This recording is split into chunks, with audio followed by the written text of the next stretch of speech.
Man, back at it again. Yeah, I said it this time, Cheyenne. Don't make fun of me. That's what I do. Back at it again and again. Birdie's not BS here. Your man, Dougie Fresh. I got the most beautiful co-host in the world, Cheyenne Woods. What it do?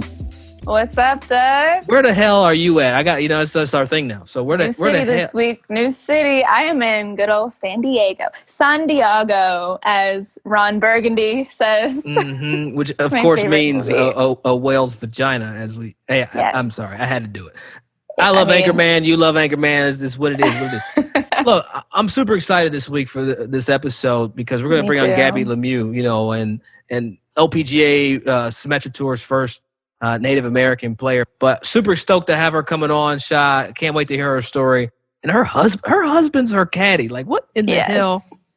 Yes, there's so many interesting things about Gabby. I have not met her yet, but I'm excited to see her hopefully at the next event. But like you said, a Native American woman out there killing it on the golf course. We always want to raise those within our sport, represent those that are out doing something unique and different. And Gabby is doing exactly that. So I'm excited to learn more about her, maneuvering through the mini tours and representing her culture. You know what, Shy? Let's just go ahead and get right into it.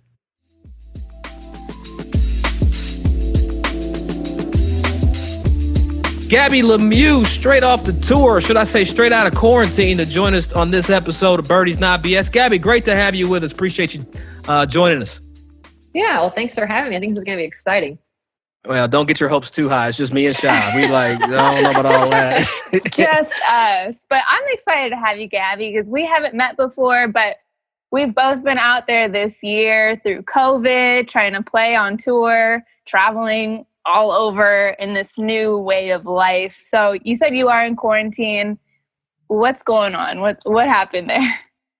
It's kind of some tough news. We were at the first event in Florida that, it just so happened that we had to go and take a COVID test, and my husband tested positive, which is also my caddy. So that means I too have to be in quarantine. Well, unfortunately, even though I tested negative, I still have to be in quarantine for 14 days, and he only has to do it for 10 days.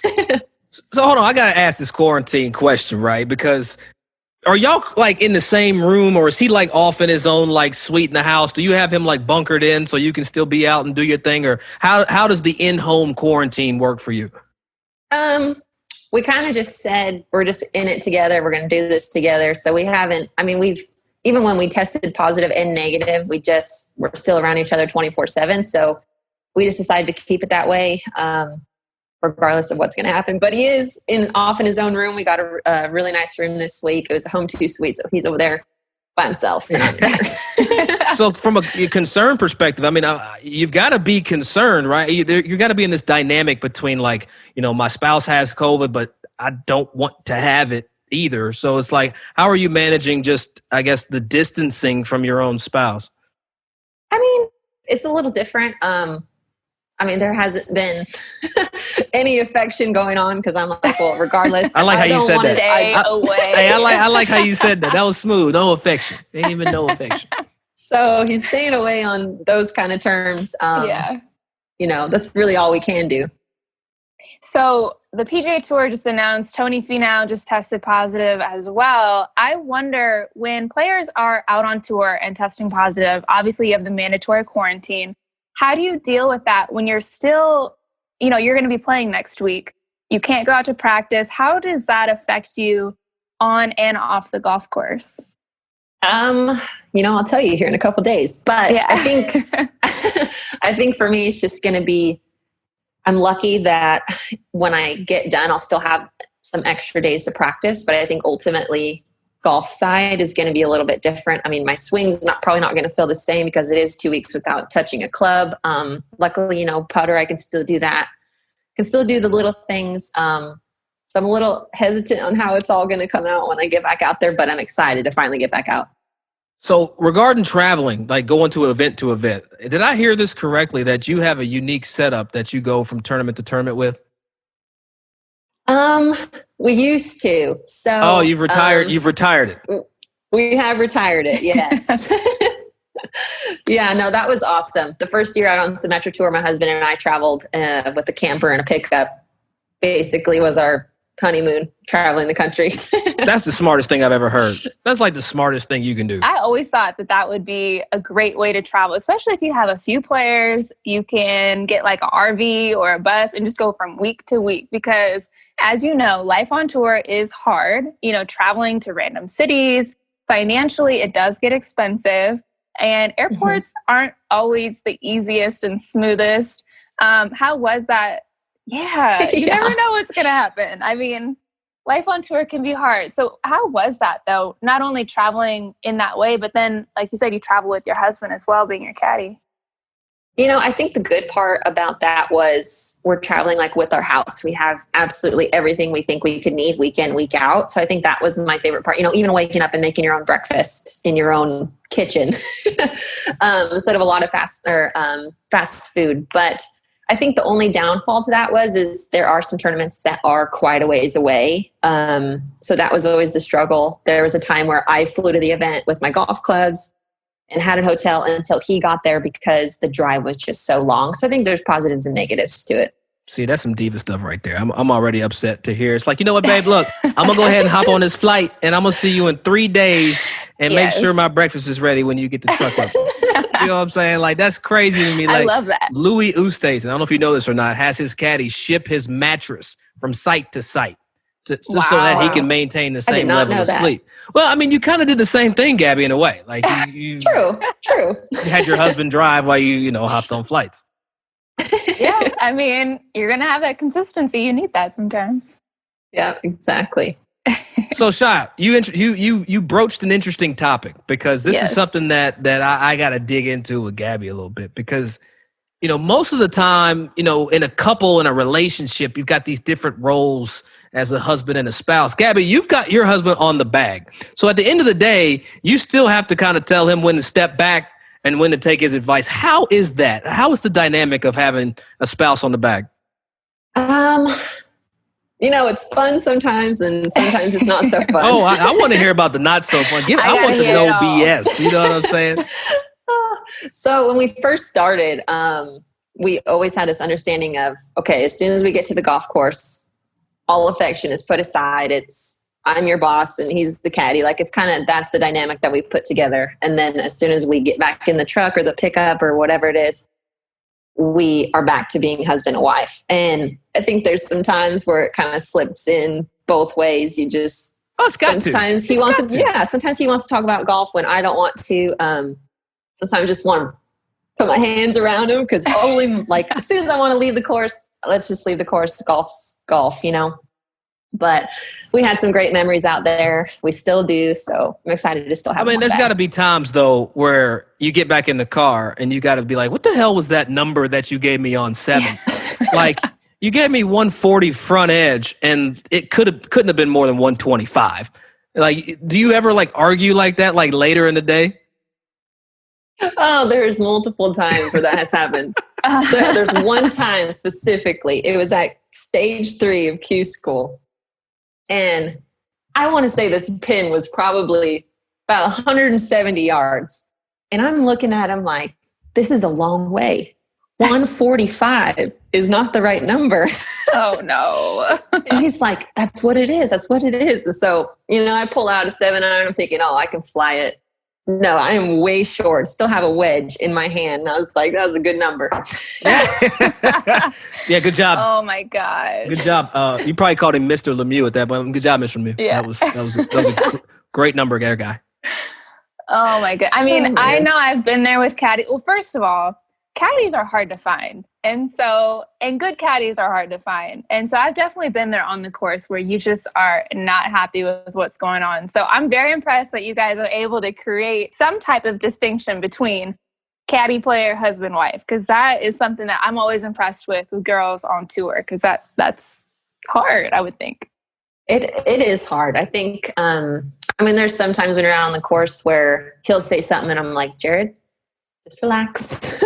Let's move on. There's multiple times where he even has to say that to me. So it's kind of just the relationship that we've built. And I think also on those kind of terms, he's also, I think, leveled me down. So like if I'm pushing on the gas too hard, he'll tell me, okay, like let's let up. We got to take this slow, if there's a missed shot or something on those lines. So are you the go in the relationship? Just from that statement, it seems like, he might be the more chill of the two of y'all. Like, how does that work? I mean, I'm the type of person that's like, oh yeah, 230 is a pin, par 5, let's go for it with water on both sides. And he's like, maybe we should just lay up. Let's think about this for a second. Let's think this through. Cause you know what he's thinking? He's like, I don't want you to mess up my bread too, Gabby. Right. Like you playing for both of us. Like I can't. I just saw you hit it left 2 holes ago, and now you got the same shot. Like, hold on now, we in this together. No, like, man, as soon as I get up to that shot, just like 3-wood, it's already out. And he's like, wait, let's look at this. Gabby, this was your 3rd year playing on tour, is that right? Technically, yes. Second. Second for sure, but 3 years for playing professional golf. Awesome. Because I know a lot of people don't understand the grind of playing mini tours, playing Q school. How has that been the last few years, and just the progression of, adjusting to tour life, and then also trying to figure out how to get better to just keep improving and progressing to that next level of golf? I mean, I think it's tough. My first year out, I think I made 1 cut. And I think I still placed last after the cut was made. But, it was so hard. It was so, I think, disappointing to me because, I had a really, really good college career and then turn around and I can't produce anything professionally. But I think that's where learning the professional game of golf is taking a toll. So after that year, that next year, I moved down to the mini tours. So I was on WAPT. That was the first year that was ever brought out, the Women's All Pro Tour. So I think that was probably the best thing that I probably could have ever done, going out there and actually learning my game as a pro and knowing how to travel from one place to the other all by myself and doing a bunch of things like that. So yeah, it's so hard. So this year was more of okay, let's just go out there. We know what we expect, and let's just go out there and get it. See, I love that you say we though. I love that she says we. It's so I love it because golf, people think that really golf is just an individual sport, but I really feel like at the professional level, your caddies, in your case, your husband is just as much vested in your success. It's a team effort, especially if you have physios and trainers and nutritionists, etc. It's such a team effort, Sean. I know you've got, a team around you as well. So it's awesome to hear the we and not the I. Oh, funny story about that though. I do this YouTube kind of just check up for all my sponsors, and I'm always in my videos saying we, and he goes, they don't want to hear about me, they want to hear about you, so quit saying we. See, that's dope. That's some selfless stuff right there, and I like that. And it's funny that you bring up sponsors because I know you played at Texas Tech. Shout out to the Red Raiders. Close family friend Tubby Smith of mine used to be the head basketball coach at Texas Tech, especially when you were there. He was there coaching. But when you left college and you're trying to play, you need money. You got to have money. You can't play this game at any level with no cash. So talk about how you were able to kind of procure sponsors, and talk about how you did that. And also I want to briefly kind of segue next into kind of your relationship with Noda and if he helps you on that way as well. So, I mean, I give all thanks to that guy right there, Noda. He is probably my savior in this whole pro career.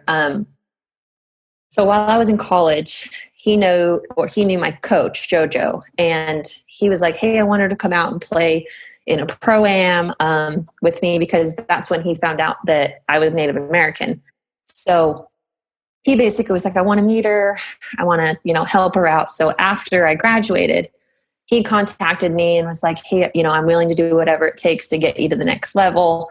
I know that you can be, the greatest. And he just kept talking to me about all these positive things. And I really, really enjoyed that. So we kind of built this relationship, which led to obviously him and his connections. And so he connected me with a sponsor, Amarant. It's a Native American insurance company out of Albuquerque. And they have been the leading role for me to basically pursue professional golf. That's so dope. Yeah. Wow. Yeah, I'm so thankful for them. And it's amazing, I think, on that level, because them being Native American, it's just, like Indian country is just so supportive in terms of everything along with me being Native American and wanting to get me to the next level. Now, I didn't realize there were no Native American men or women on tour. And I kept reading about your story and seeing you around and then also seeing your relationship with To The LPGA. How has that, obviously it's played a major role in your career, but also on the other side of just having that support, having that representation out on tour, how does that make you feel when you're out playing and kind of carrying that representation of Native Americans? You know, and I've talked about this with Noda. I mean, since he was the very first, I think I wouldn't say it's hard, but it's definitely me trying to, I guess, make a path for possibly some other Native American kids growing up wanting to do something like what he did or what I did. So I think there's some pressure that I feel on that, but I think ultimately I feel so honored to actually make that path for others. So I mean, just to have him basically mentoring me along the way has been an incredible thing. No, mentorship is so huge because I don't think a lot of people understand that when you have a mentor or you're being mentored, it's not just a confidant, it's a champion, someone that can get you into conversations and bring your name up and help kind of pull you along. So I'm very excited to hear that To The LPGA was proactive in pursuing you. Now, with Noda comes a lot of things, a lot of access, to Tiger Woods, who Cheyenne hasn't met yet. Who is that guy? I don't know. But to, companies like Nike, etc. I see you're very active in the N7 fund. Talk a little bit about what that is, because I'll be honest, I didn't even know that was a thing until I knew we were going to be talking. Yeah, so the N7 Fund is basically committed to getting Native American and Aboriginal communities moving so they can have happier and healthier lives. So they just basically support organizations to get youth active through sport, basically just to get youth active in those communities. I love that because I feel like, those kind of targeted initiatives, and I hate to even use the word initiative because they have end dates, this effort to really bring out, all that is in the community. So, you grew up on a reservation, correct? I did not. I grew up about 2 hours away from there. You two grew up just outside, but being connected to the tribe and to the nation, talk a little bit about what that means to you from, your background perspective and what you hope to get through people seeing you play the game. So I guess first, I'm Shoshone Paiute from Duck Valley Indian Reservation. It's on the border of Idaho and Nevada. Basically, I think just being a part of the Native American community and knowing where I come from and having a platform that I hope people can look up to or look to for some support. That's kind of what I enjoy, especially being a part of N7. Because that's really what they're all about. They're about getting the younger generations to look forward and basically lead happier and healthier lives. That's really the main point, and that's what I hope to do with myself. I think it's so awesome that you are breaking these barriers within your community because, Doug and I'm mixed. Doug is Black. I'm all the way Black. I'm not African American though. I'm Black. I'm Black. He's Black. That's it. But I've seen firsthand of just being out on tour and seeing, a Black father bring his daughters out simply because they saw I was playing. They've never played golf before, never been to a tournament, but because they see somebody similar to them, they can connect. They have that door that is all of a sudden open to a sport they didn't think was possible. So I think it's so awesome that you are able to now be that for the Native American community. Do you ever take part in clinics, or how do you stay connected to the juniors that are coming up behind you? So I've done quite a few clinics with N7. They always hold one for the waste management in Arizona. So I've been a part of 2 of those. I've done those the last 2 years, in which that is always the most amazing turnout. I mean, they just shuttle kids in from everywhere. I mean, they come on buses. Oh, that's awesome. It's insane. And then I've done a few just back at home, which that's probably more of a special place to me, but it's been great. I love doing stuff like that. I know with Cheyenne's cheekbones being so high, she has to be Native American somewhere in the lineage, so she can fit right in. Technically, I think I'm like 0.1%. That's all you need. I got my DNA test back. So yes. Yeah. I was going to say, there's a lot of support now, both on Symetra Tour and LPGA, of tribes sponsoring events. I've played in the event up in Wisconsin a few times, and I've learned so much about the culture.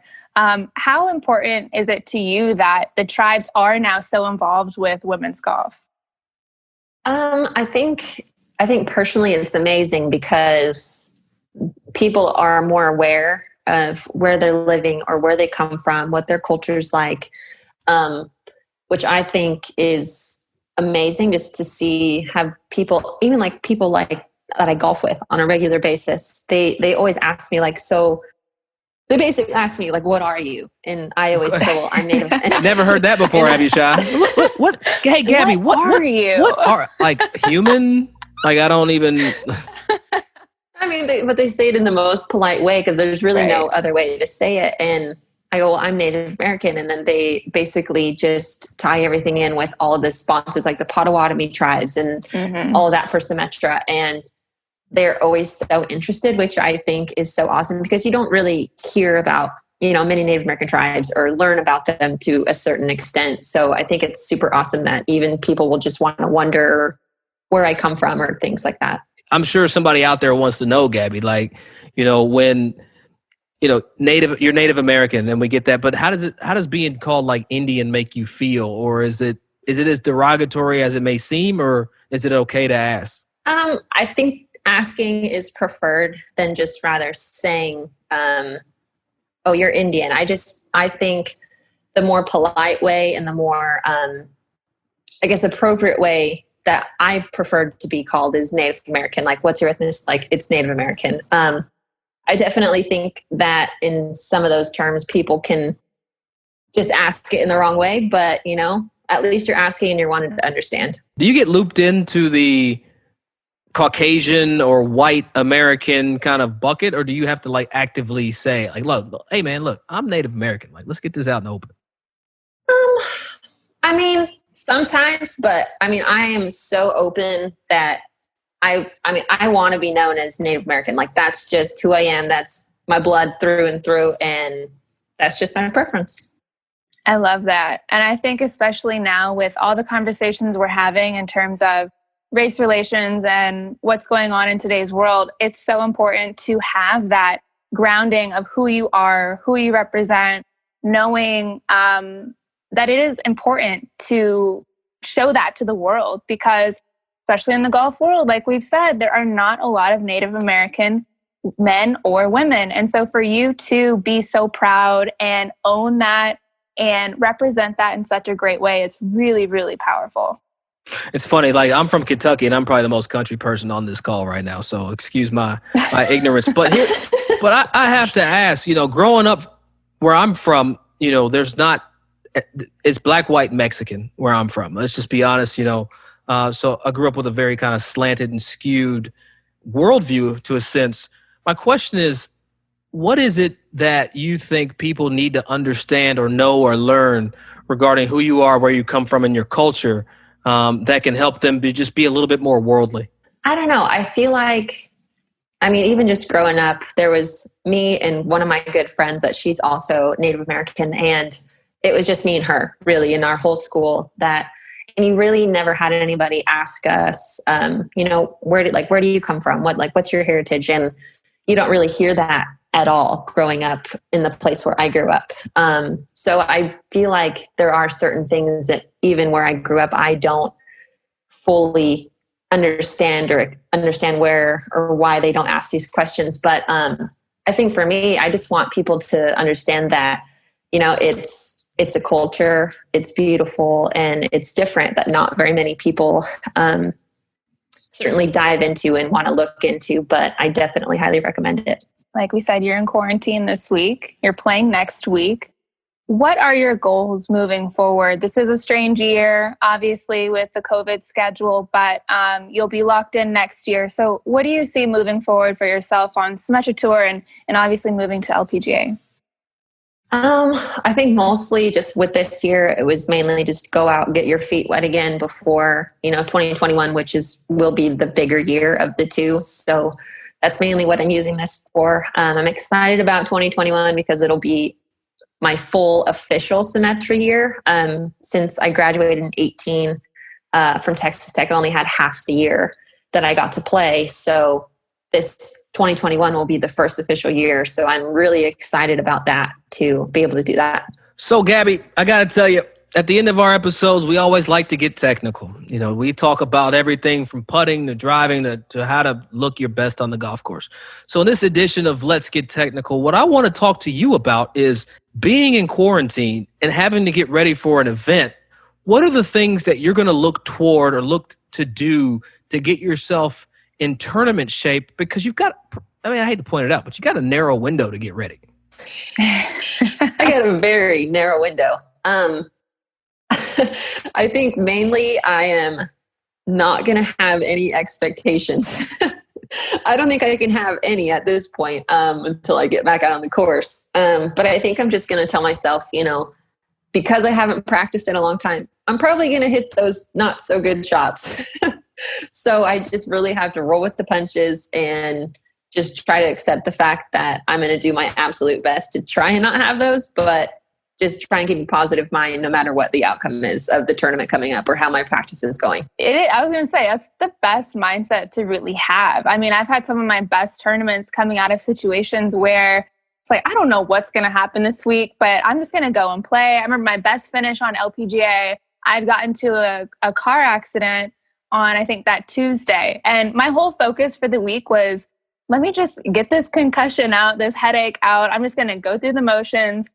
And it really put me in a great mindset of no expectations. I'm just going to focus on one shot at a time. And it sounds so simple, but when you are out there, normally it's hard to do. So sometimes it is situations like this that, allow you to play your best because you're in a good mindset. I just want to say that we don't advocate for anyone to be in a car accident to play your best golf. I'm not saying that's the key to I'm not success. saying that was the key, but I just want to make sure we get that out. Please don't get in a car wreck, because even though you might play your best golf afterwards, that's not something that we advocate for. Not always worth it in the long run. Yeah. Don't purposely contract COVID either. Right. Yes. But Gabby, on a technical standpoint, how are you, literally how, when you actually get the green light to get to the range, the practice facility, what are the few 1, 2, 3 things that you are going to do immediately so that you can, allow yourself to play your best golf? I'm going to be out there all day, all day to do whatever I can do to make sure I'm halfway ready. So if that means standing out on the putting green all day, I will do it. Grinding. I love it. Yeah. Hey, the key to success, sometimes you have to lower your expectations to play your best golf, because that's where the freedom lies. That's where when the OB's left and it's OB right and you got no practice, hell with it. Just aim down somewhere and just knock the hell out of it, right? Hit and hope, yes. Yeah. Well, Gabby, thank you so much for joining us on this episode of Birdies Not BS. This was BS free right here. I really enjoyed our conversation. Gabby, how do people get a hold of you? Where do they find you on them social media channels? Instagram, Twitter, Gabby_Lemieux. That's about it. I think it's dope. She got an X in her name. I'm just saying, that's I dope. know. It looks so cool. It's is it French? Is Lemieux French? French, okay. yeah. French Canadian, correct? Love it. Yes, French Canadian. Doug, look at see, you know what I'm saying? I might off. be from Kentucky, but I might know a thing or two. No, Mario Lemieux is my favorite hockey player. So don't judge me. Okay. Don't judge me because I know something about some hockey. Gotcha. I'm just saying, Gabby, let me tell you something right now. Thank you so much for blessing this microphone and blessing our time. We can't wait to root you on, although Cheyenne might be trying to kick your ass the next time she sees you, but it'll be out of love. I promise you that. Totally understandable. But you're going to be trying to kick her ass too, so it's beautiful. Thank you so much for being who you are and just the light that you shine on this game. And may you be fortunate enough to bring more people with your background and diverse backgrounds into the game of golf. We really appreciate having you. Well, thank you guys for having me. I really had a lot of fun. Thanks, Gabby. Man, What a convo. I think I'm like a Gabby Lemieux fan right now. I'm like such a fanboy right now. Yeah, I definitely learned a lot. And she's just got such a great personality. She's doing so much for Native Americans in golf, giving back, representing. I loved it. I love her. I can't wait to meet her. Well, you already met. You meet her in person. I was about to say, you already met her. What the hell? Not virtually in this virtual world we're living in, but actually in person. I was about to say, damn, we just talked to her for 30 minutes and now you don't know her. Like, what the hell? A lot of times when we're talking about minorities in golf, obviously we're talking about Asians, Black people, Latinos, Hispanics, but Native Americans get left out of that group sometimes. And I think it's so important to give Gabby that platform, and she's representing that culture in such a great way that she's doing so much in growing the game of golf within her tribe, within her community. Absolutely. It's got to be tough to be in quarantine and fighting for your health. I mean, her husband's there, she's trying to be supportive yet be distant at the same time. You know what I'm saying? Like, I don't even know how I would be able to accomplish that feat. So, big shout outs to Gabby Lemieux for coming on, holding it down. We wish her all the luck. And, I appreciate the technical because a lot of people need to understand, Shy, like playing golf with no expectations and knowing that you're going to give it your all, that can lend to some of the best results you can muster. Yeah, and it's a lot harder than people make it sound, to just go out there, just play free, like just let all expectations out the window. And it's hard because when you want something, a lot of times the mentality is if I want something really bad, I'm going to try really hard.